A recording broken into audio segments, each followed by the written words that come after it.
Então a gente vai ter uma aula curtinha aqui, vamos ver quanto tempo que dá para falar. Eu quero mostrar para vocês o DNA de uma maneira, como eu falei para vocês antes, né, não estava gravando, de uma maneira bioquímica, né?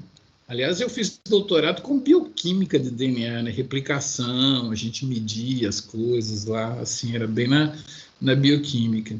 Então vamos ver como é que faz aqui. Eu estou meio sem cacuete aqui para mudar de tela, de uma tela para outra, assim. Deixa eu ver.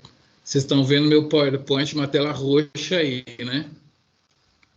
Muito bem. Ok. Vamos lá. Eu costumo desenhar essa estrutura no quadro, né? Eu proponho que vocês peguem depois um lápis e desenhem ela para poder saber. Essas são os açúcares envolvidos nos ácidos nucleicos, e eu gosto que um aluno meu consiga desenhar isso aí a ponto de saber exatamente como é que é, tá? Não muito assim, tem um jeito meio esquemático e depois eu mostro, mas esses são os açúcares que a gente encontra nos ácidos nucleicos. Mas primeiro eu queria perguntar para vocês, o que vocês acham que é isso aqui? Vocês reconhecem isso? A maçã seca. Uma maçã seca, fala o nome mais bonito para maçã seca. Ela sofreu um processo, né? Tipo de maçã. Desidratado? Isso, muito bem, desidratado. E essa mocinha aqui, o que ela está aqui? O que você pode dizer do cabelo dela? Ela está? É mocinha, né? Acho que é. O que vocês podem falar do cabelo dela? Molhado, espetado. Não está muito bem penteado, não. Ela está meio, né? Beleza. A gente às vezes fala descabelada, né? Isso bem, muito bem. Então, essas expressões aqui sempre tem o S, né? Então, eu mostro principalmente a desidratada, porque em inglês não tem S, tá? Em inglês é dehydrated, né? Dehydrated, né? Não tem S não, mas em português tem. Então, desidratada e aqui, ó, desoxigenada. Tá? Essa posição. Então, deixa eu apresentar para vocês aqui. Primeiro, como é que desenha isso? Você escreve um O no seu caderninho, né? Aí você faz um pentágono aqui assim, ó, tá? Um pentágono. Essas fórmulas, né? Vocês devem ter aprendido em alguma química por aí. Cada vez que tem um cotovelo, significa que tem um carbono aqui, tá? Então, tem um carbono, 2 carbonos, 3 carbonos, 4 carbonos e 5 carbonos. Vocês tiveram aula com o hélio, né? De açúcares. Açúcares são os carinhas que tem um monte de OH. Como a gente vai ver daqui para frente, aí, mais para frente, que as bases nitrogenadas também têm uma numeração, costume marcar as posições dos açúcares com esse linha aqui, né? É um apóstrofo aqui, linha, essa posição aqui, 2 linhas, 3 linhas, 4 linhas e 5 linhas. Regra da IUPAC, você começa pelo heteroátomo e termina no rabicho, né?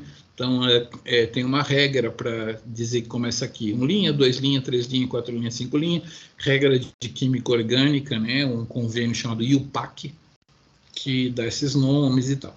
Então, a 1 linha, né, é uma posição muito importante, porque aqui, através desse OH, é que vai ser feita a ligação com a base nitrogenada, tá? Eu escrevo isso no quadro, quando eu estou no presencial. 1 linha faz a ligação com a base nitrogenada. Beleza. 2 linha, o que informa para a gente? Se é uma ribose ou uma desoxirribose. Por isso que eu falei do desidratado, né? Ribose, desoxirribose. É a mesma coisa, só que tirou um oxigênio, né? Aonde tira o oxigênio? É na hidroxila 2 linha, né? A ribose tem um OH e a desoxirribose tem um H na 2'. Beleza. Na próxima aula, esse cara aqui vai ser muito importante, que é um OH na posição 3', tá? Quando você tem o polímero, o DNA, suponha que tem um DNA descendo do teto, e aí essa seja a ribose ou a desoxirribose final do polímero. Aqui é o que eu chamo de a ponta que cresce do polímero, né? Essa ponta aqui vai ser atacada para você grudar um outro elemento, e aí o polímero vai crescendo, né? Você polimeriza sempre no 3' OH, então eu costumo me referir a ele com a ponta que cresce, 3' OH, tá? Beleza. 4' é uma posição linda, esse é o único momento do curso que a gente fala dela. Ela é bonita, ela é legal, ela é bacana, gente fina, mas não tenho nada mais para falar da posição 4', deixa lá. A posição 5', aí sim, é interessante porque esse OH que está aqui, ele vai reagir com ácido fosfórico. Alguém me fala a fórmula do ácido fosfórico, vocês lembram isso, vestibular?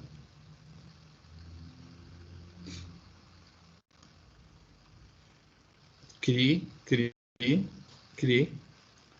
Ácido fosfórico é H3PO4. Cara, como é que eu vou fazer aqui? Eu vou mostrar depois um ácido fosfórico, mas imaginem, por favor, um P no meio, onde está meu mouse aqui, né? 3 OHs saindo, um para cá, um para cá, um para cá, e um dupla O saindo para cima, tá? O P está aqui, ó, P, dupla O para lá, OH, OH, OH, uma cruz, né? OH, OH, OH, e aqui na cabeça um dupla O, e o P aqui no meio, beleza. Um dos OHs aqui vai reagir com esse cara, vai sair uma água, aí se ligou o ácido fosfórico no 5'. Quando você liga um ácido fosfórico numa coisa, ele é o fosfato, né? É um fosfato de esse trem aqui. Então, vamos lá, recuperando a informação. 1', liga a base. 2', desoxi ou ribose, né? Desoxi ou não desoxi. 3', o OH, que é por onde o polímero cresce, né? 4', lindo, 4'. E 5', onde liga o fosfato. Tá? Então, estão apresentados para vocês aqui a ribose e a desoxirribose. Eu gosto que vocês saibam desenhar isso aqui. Não se costuma desenhar os hidrogênios, né? A não ser esse aqui, né? Então, você tem aqui a posição da base e tal. Mas, mais para frente, eu vou pedir para vocês desenharem um nucleotídeo mesmo, que é o cara que tem a base e os fosfatos. Acho que é isso. Vamos passar para o próximo slide para mostrar mais ou menos, então, isso, né? Eu repeti aqui a ribose e a desoxirribose, né? Beleza. E aqui, estou mostrando aqui a ligação glicosídica, né? Muito bem. Alguém sabe me dizer que base que é essa aqui?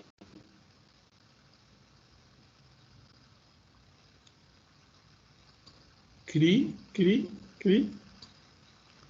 Olhem no relógio, que horas são, por favor? 9h19. 9h19, muito bem. Vamos ver quanto tempo eu vou demorar para ensinar para vocês olhar para essa base e falar que é uma adenina, tá bom? Vamos lá. Então, aqui uma ligação glicosídica no 1', né? 1', o 2' é uma ribose, 3' vai ter um OH, 4', lindo 4', e 5' vai ter uma hidroxila onde vai ligar o fosfato, tá? O livro podia estar matando, podia estar roubando e podia desenhar um fosfato podrão, entendeu? Mas não, ele desenha direito, com a ionização, nananã. Aí eu não consigo mostrar direito o fosfato ligando aqui, né? O ácido fosfórico ligando aqui, vamos lá. Mas aqui a gente tem a base tal ligada numa ribose, né? E aqui que vão ligar os fosfatos. Vou mostrar aqui os fosfatos.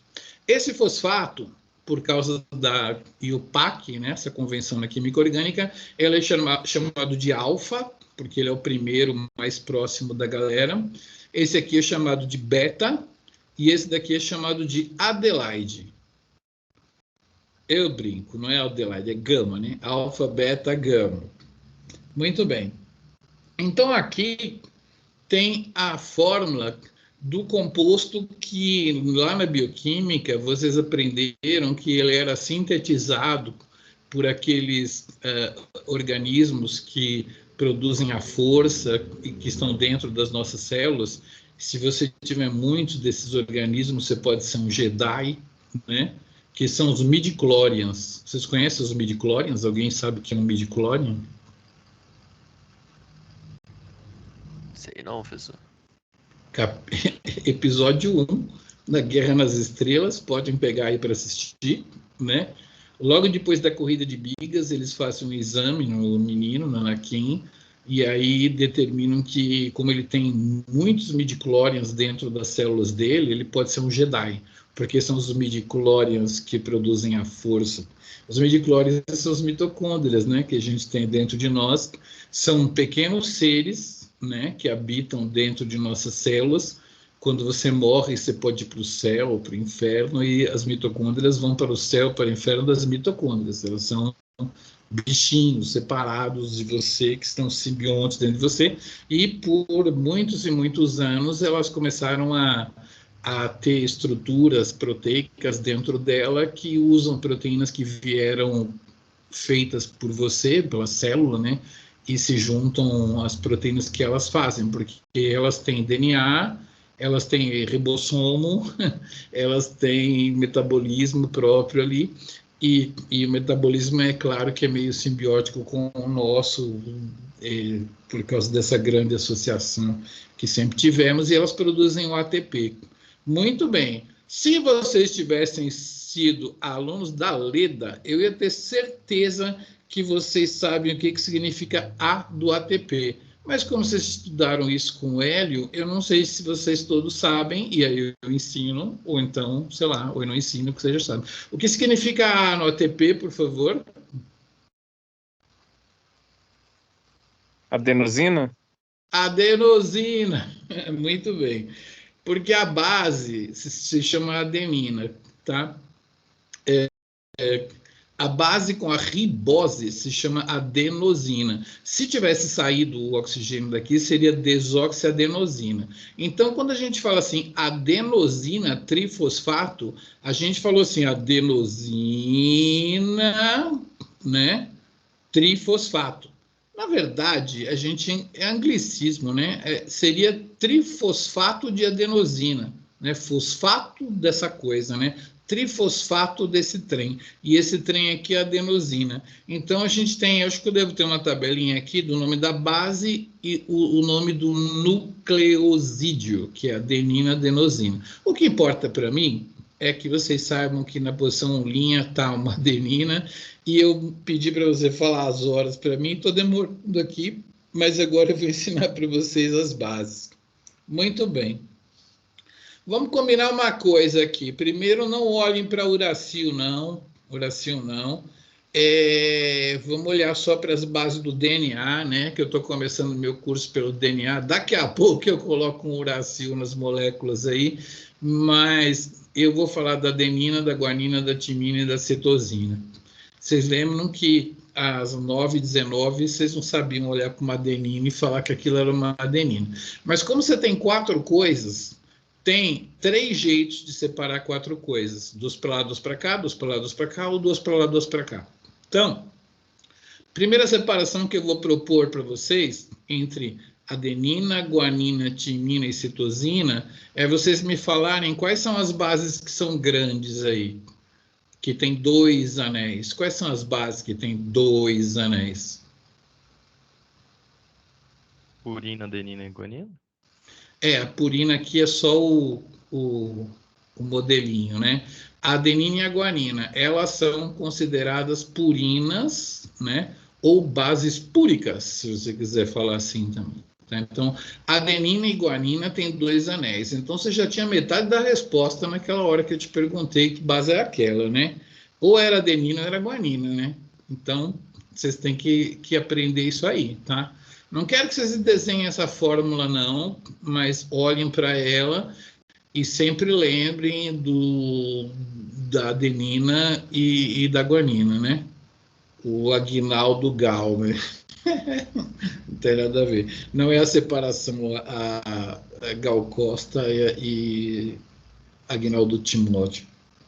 Então, quando tem duas bases, assim, são as purinas e as adenina e a guanina são purinas, olha aí, 2 anéis, beleza. E quais bases, então, do DNA que tem 2 anéis? Ah, desculpa, 1 anel, né? A hora do anel. Quais bases do DNA que tem apenas 1 anel? Quais são as pequenas bases? Timina, uracila, citosina.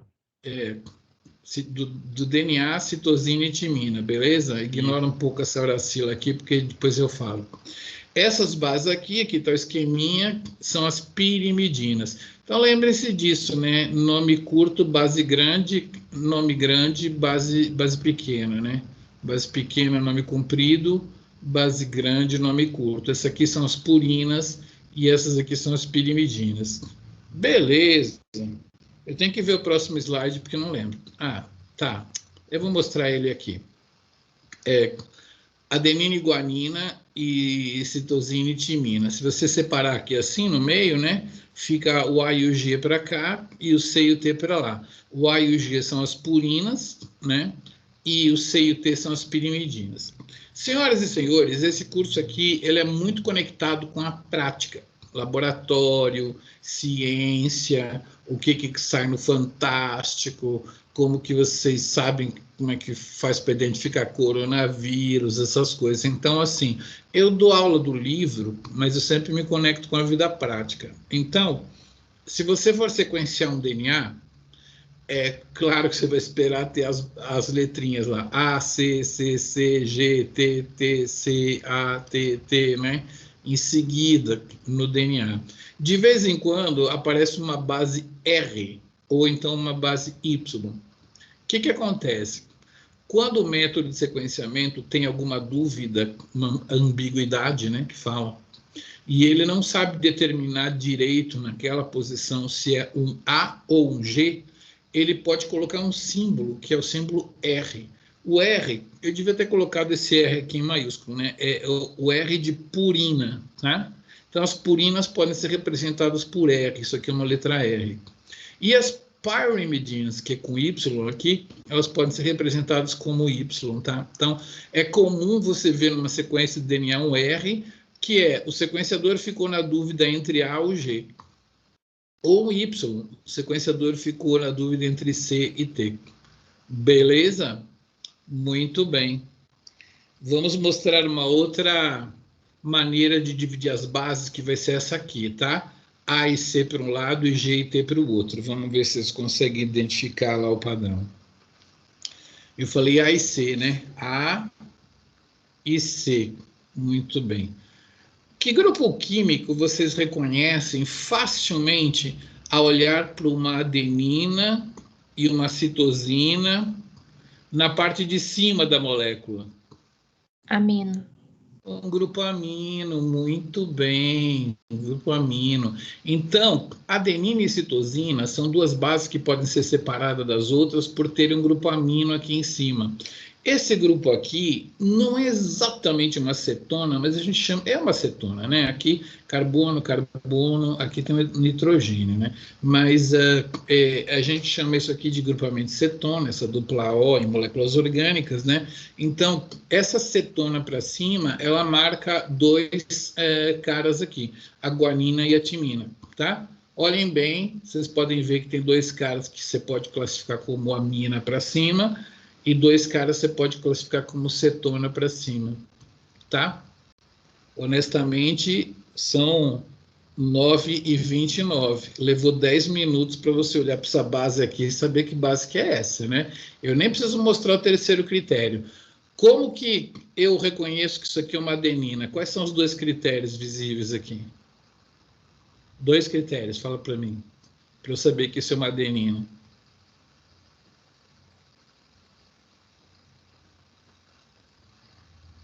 Tem os 2 anéis e a localização da amina.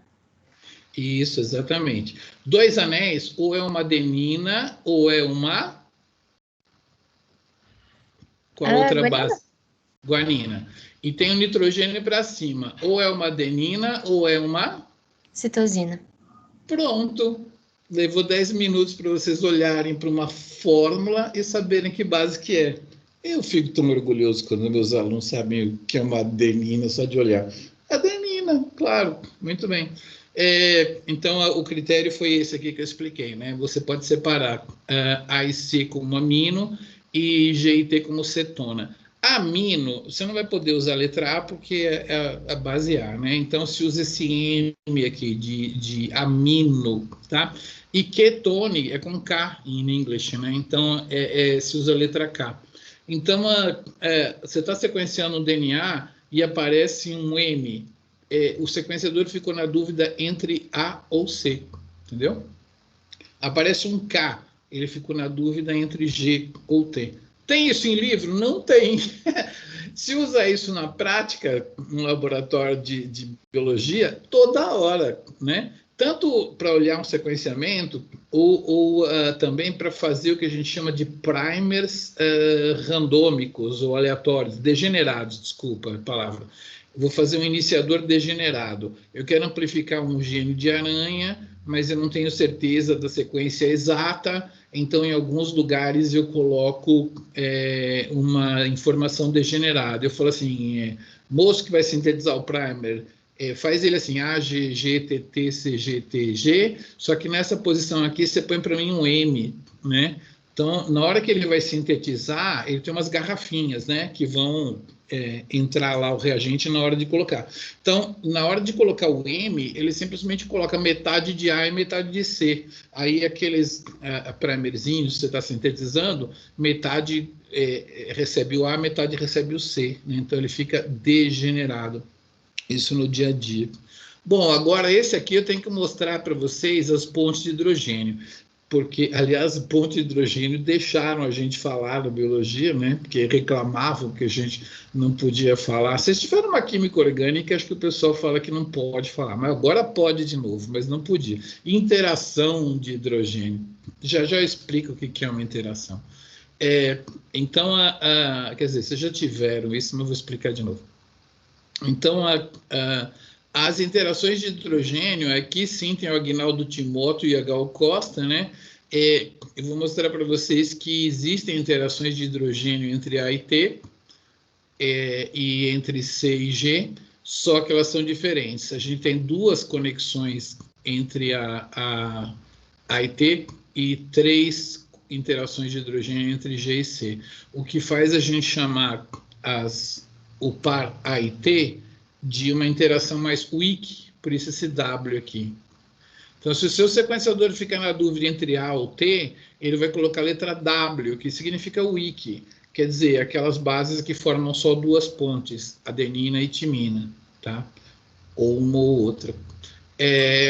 Por acaso, se for C ou G, aí o sequenciador vai colocar a letra S de strong, né? Vamos dar uma olhadinha em AITCG, acho que está aqui no próximo slide. Tem que falar da água. Depois eu volto aqui. Então, vamos dar uma olhadinha nesse problema aqui do AIT. Antes eu vou mostrar a tabelinha, né? Adenina, citosina, guanina, timina e uracil. Vocês sabem do curso de bioquímica que a base mais o açúcar, se for adenina e adenosina, aí vamos recordar, né? Se for citosina e citidina, citidina já é esse Czinho ligado no açúcar, né? Citidina. A guanina ligada no açúcar é guanosina, né? A timina ligada no açúcar é timidina, e o uracil ligado no açúcar é uridina. Né? Então, esses caras já têm o açúcar dentro dele. E se você tiver 1 fosfato, 2 fosfatos, trifosfatos, você já faz a abreviatura, né? Então, adenosina com 3 fosfatos, né? Citidina com 2 fosfatos, guanosina com 1 fosfato só, monofosfato, né? Timidina trifosfato, No caso aqui, não é uma timidina, mas desoxitimidina significa que aquele anel, na posição 2' perdeu o oxigênio, então desoxitimidina com 3-fosfatos, né? Isso aqui a gente deixa falar assim, mas na química é errado, tá? Não existe desoxitimidina trifosfato, porque toda timidina já é desoxi.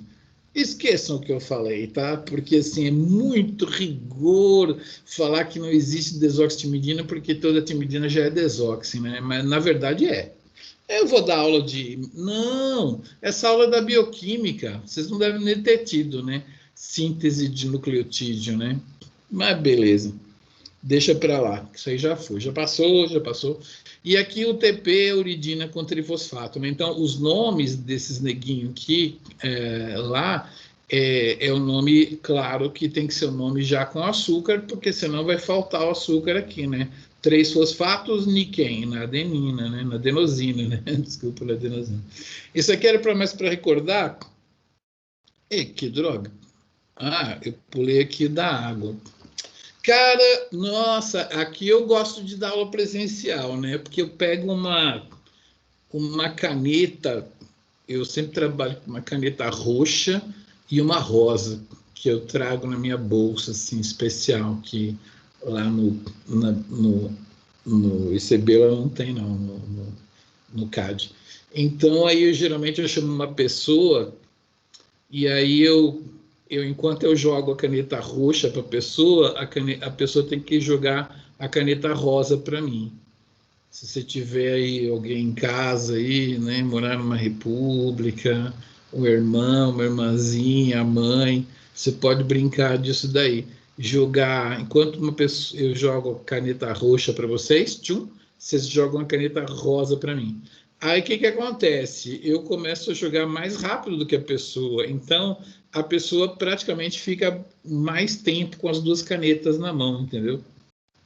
Então essa brincadeira é para representar o que está acontecendo na molécula de água. A molécula de água tem um oxigênio e 2 hidrogênios. Vocês sabem disso, né? Essa é uma coisa que começa lá no curso da bioquímica, assim, ou na biofísica lá, mas eu preciso recordar isso com vocês. A gente fala que dos átomos da biologia, o oxigênio e o nitrogênio, eles são muito eletronegativos, muito eletronegativos. Isso significa que quando eles partilham um par de elétrons com o hidrogênio, sempre a eletronegatividade ela é medida com relação ao hidrogênio, né? Então, as duas pessoas jogando as canetas, com quem que as canetas ficam mais tempo, né? No caso dos 2 elétrons ali que estão na ligação, eles ficam mais tempo com oxigênio, tá? Por causa de quê? Porque sim. E esse porque sim dá uma característica para o oxigênio que ele é muito eletronegativo. Então, nesse caso aí, vocês estão vendo a molécula de água e vocês estão vendo que os elétrons estão muito mais tempo com aquele oxigênio do que com os hidrogênios. Então, não é que fica uma carga negativa completa aqui, mas fica uma carga residual negativa nessa região, entenderam? Esse oxigênio fica muito tempo com esses 4 neguinhos aqui, ó. E os caras, eles estão virando quase próton, né? Eles estão quase soltando, assim, eles ficam menos tempo com esses 2 carinhas. Então, eles ficam positivos, né? Parcialmente positivos. A gente desenha um delta assim, ó, minúsculo, né? Carga residual negativa, carga residual negativa aqui, e carga residual positiva aqui. Então, senhores, a água ela é um dipolo, ela é polar. Quando a gente fala que ela é polar, é porque ela tem polos, né? Ela tem um polo negativo aqui e polos positivos aqui. Aí, por favor, imagine uma outra água para mim aqui, né, aproximada aqui, sendo que o oxigênio, esse hidrogênio aqui, faz contato com o oxigênio o qual, por sua vez, vai ter 2 hidrogênios que vão fazer contato com outros oxigênios, e aí você vai formando uma rede, que é o retículo da água, né? Muito bem. Então, a água é importante logo no começo da bioquímica, para vocês entenderem como é que a proteína faz para ser uma bolinha, né? Com os grupos polares para fora e os apolares para dentro e tal. Eu não vou rever isso aí tudo, não, mas eu vou mostrar para vocês que no DNA, o Watson e Crick ganharam a vida por causa da ponte de hidrogênio mesmo, sabe? A galera já tinha publicado artigos dizendo que as interações de hidrogênio eram importantes para o DNA, né? Em alguma coisa na estrutura teria que ter interações de hidrogênio, e eu vou convidar vocês para dar uma olhadinha aqui. Eu falei para vocês que o nitrogênio é muito eletronegativo, tá? Então, essa ligação aqui... eu tenho que contar essa história, né? Eu conto tanto essa história quando eu estou na presencial.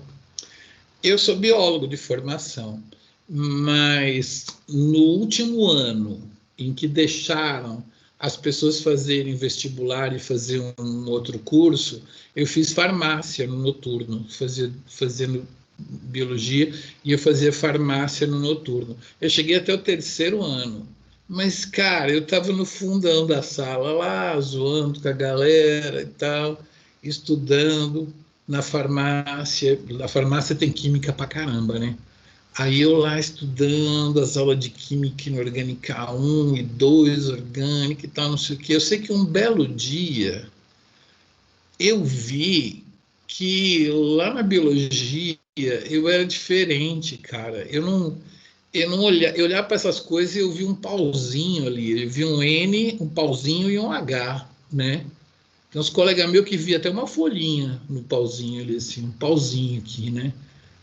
Aqui, assim, um pauzinho. E aí eu descobri que os caras na farmácia, os caras da química, eles não vê pauzinho nenhum. Eles vê uma bolinha aqui, só que elas estão trocando de lugar muito rápido. Entendeu?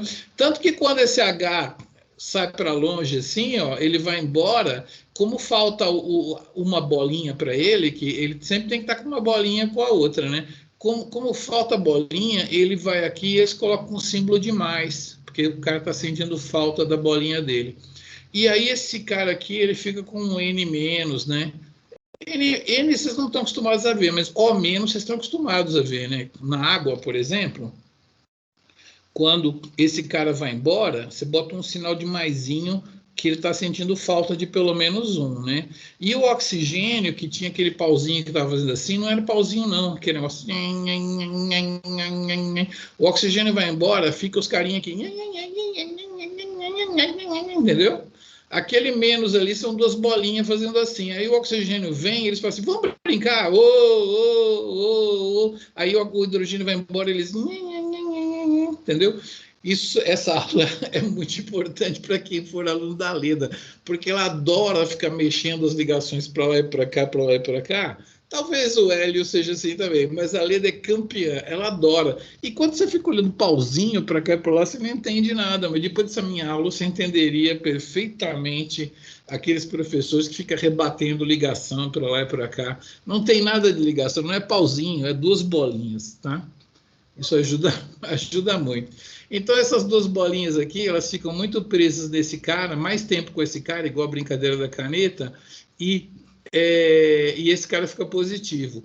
E o oxigênio, ele tem um par de elétrons não com ele mesmo, ele faz uma ligação com ele mesmo. Isso cria uma densidade negativa, igual essas pessoas que andam pelo corredor e tem uma nuvem cinza em cima delas, assim, né? Mal-humoradas e tal, né? Então ele tem essa densidade negativa de um par de elétrons não compartilhado, né? Que é uma ligação que ele faz entre ele e ele mesmo. Então esse positivo com esse negativo. O nitrogênio também tem uma valência, né, que ele completa com ele mesmo, tem uma densidade negativa aqui. Esses elétrons aqui ficaram mais com nitrogênio, porque o nitrogênio é muito eletronegativo. Esse cara fica parcialmente positivo e tudo. Aqui também, nuvenzinha, NH, conexão. Senhoras e senhores, Watson e Crick não sabiam nada da estrutura. Cadê o livro? Eu tenho que subir ali para pegar o livro da dupla hélice. Eles não sabiam nada da estrutura. Mas o Crick era um grande professor de biologia estrutural, como, por exemplo, Lucas, a Rafaela, né?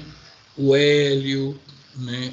Professores assim mais graduados assim, tal, mais velhos, assim, mais velho um pouquinho, né? Mas sabia muito de estrutura. E o Watson era um cara meio molecão e tal. Ele já tinha feito um trabalho no ano anterior. Aí ele resolveu assim: eu quero trabalhar com um negócio que está na ponta. Eu acho que quem vai descobrir o futuro da genética é o Crick, porque ele está trabalhando com a estrutura do DNA. Vou lá trabalhar com ele. Aí ele viajou, no ano seguinte se apresentou lá no Crick e foi lá. Aí os dois começaram a trabalhar nessa estrutura, e aí eles fizeram modelos dessa estrutura aí, não era de papel, podia ser de papel, mas não era modelo de bolinha e pauzinho, assim, ligar, né, um no outro, assim, aqueles Lego de molécula. Eles fizeram esses modelos, e eles começaram a girar esses modelos em cima de uma mesa, porque essas bases são planares, tá? E aí eles falaram assim, ponte de hidrogênio é o canal, né? Mas como é que elas ficariam? Eles não sabiam que elas eram ligadas na estrutura por essa parte aqui, tá? Eles não sabiam nada, só sabiam que elas eram assim. E aí, conforme eles foram virando, tentar ligar essa nessa, chega uma hora, né, que os caras falam assim, ó, eu acho que pode ter uma ponte de hidrogênio aqui, uma aqui, e aqui pode ser uma aqui e uma aqui. Cara, na hora que os dois olharam para essas 4 bases em cima da mesa, eles falaram assim, caramba, as bases elas ficam para dentro da estrutura, formando as conexões sempre nesse formato, em pares, né? Que foi chamado depois de pareamento de Watson e Crick, né? Então, na hora que eles fizeram isso, o Crick, que era o cara estrutural, ele falou assim, caraca, mano, olha o ângulo de saída daqui e daqui e daqui e daqui. Basicamente, isso aqui é a mesma coisa. Então, isso aqui podia ser uma escada, entendeu? Assim, tipo né, escada caracol, né? Na verdade, no começo, eles não sabiam que era bem caracol, mas o próprio Crick, como era especialista em estrutura, ele via que para os degraus ficarem assim, né, que estão os degraus, vocês estão vendo assim, né, você teria que fazer uma escada no formato de caracol e tal. Todas essas consequências aqui, o Crick já foi pensando, e eles realmente montaram naquele Lego de moléculas, eles montaram na sala lá do laboratório, né, um DNA, assim, de moléculazinhas, assim, com a estrutura deles. Tem que olhar a hora aqui, eu já passei da minha hora aqui, hein? Passei, vou fazer só mais 2 minutinhos, aí depois eu continuo por aí. Então, eu vou continuar na próxima aula falando dessa parte aqui da escada, mas primeiramente eu vou perguntar para vocês aí, que base que é essa daqui mesmo?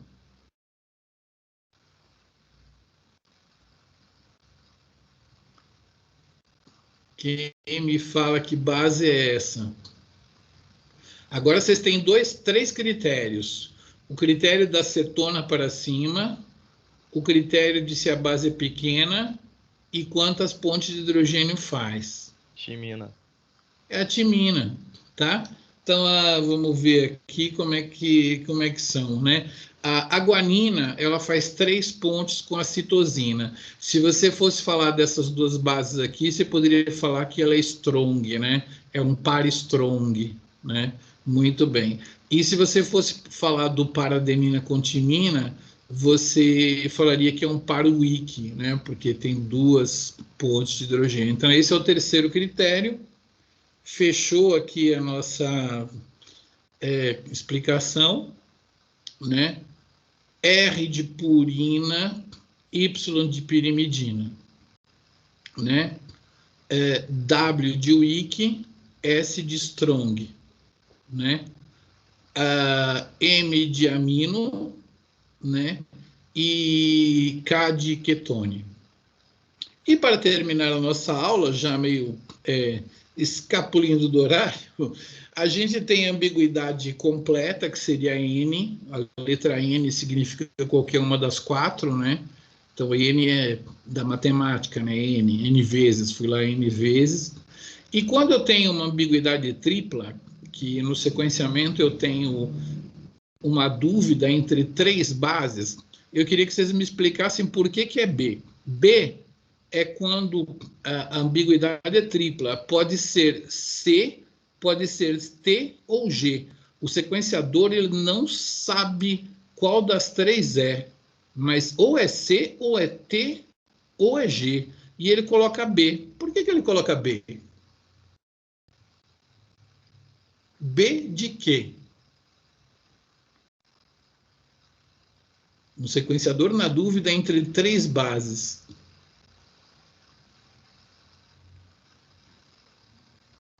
Ele não sabe qual das 3 é. Mas qual que ele sabe que não é?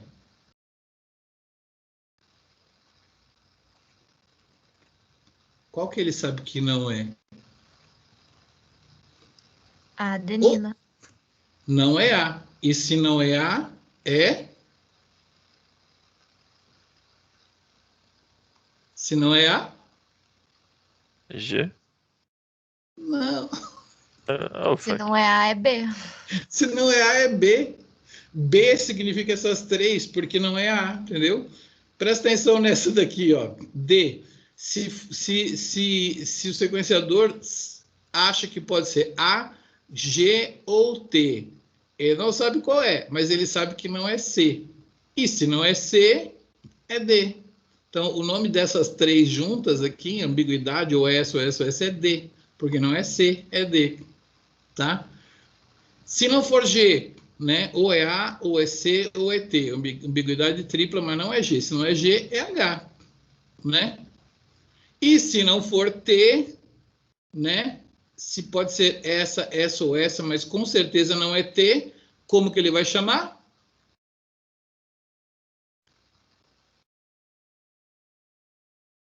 Não é T.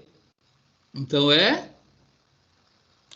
V, porque o é de uracila. Exatamente.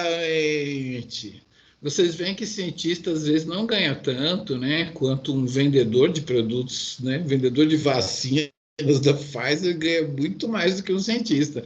Mas o cientista se diverte, né? Assim, eu acho muito divertida essa nomenclatura aqui. Então, acabei minha aula por hoje. Deixa eu encerrar aqui minha gravação e eu vou continuar da estrutura do DNA na próxima aula, que na verdade é um bom ponto de parada, tá bom? Se vocês forem olhar a gravação das aulas dos anos anteriores, ela segue um pouquinho mais, porque acho que era uma aula de 2 horas, tá? Então, vocês podem sempre ver duas aulas. Se tiverem a fim de ver, senão, aguardem. E aí eu vou mostrar para vocês aonde vai ficar essa gravação, e no final da semana eu mostro uma tarefa, e assim que vai ser, tá bom? Parando a gravação por hoje.